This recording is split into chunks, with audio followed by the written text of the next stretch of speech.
हमने देखा कि वेजिटेबल्स या प्लांट्स भी अगर हम तोड़ के या काटते या उगाड़ते तो फिर उसको भी पेन होते, उसका भी फीलिंग्स होते।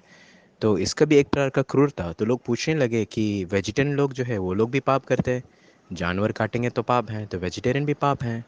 हाँ, एक प्रकार से ये बराबर है, ये तो पाप ही है। लेकिन ये समझना चाहिए कि ये जीवन जो है भौतिक संसार है, इस जीवन ये पूरा क्रूरता ही। तो शास्त्र में एक वाक्य आता है कि जीव जीवस्य जीवनम। जीव जीवस्य जीवनम, एक जीव को जीने के लिए दूसरे जीव को खाना ही पड़ेगा। हम टेबल चेयर पत्थर खा के जी नहीं सकते, हम कुछ लाइफ फोर्स को कंज्यूम करना ही पड़ेगा।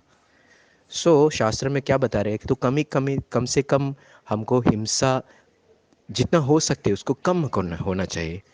तो एनिमल्स करेंगे तो बहुत बहुत ज़्यादा हिंसा है, क्योंकि उनका जो चेतना है बहुत विकसित है।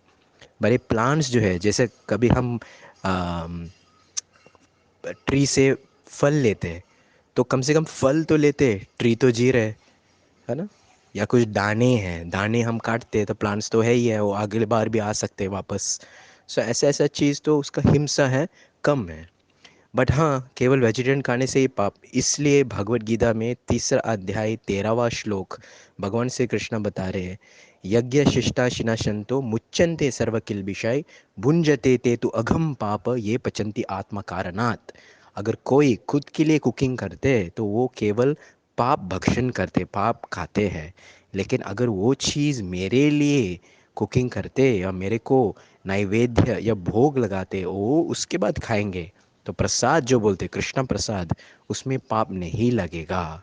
तो इसलिए भले हम लोग वेजिटेरियन में ही, लेकिन वेजिटेरियन से और इम्पोर्टेंस है, हम लोग केवल कृष्ण प्रसाद खाना चाहिए, उसमें पाप नहीं।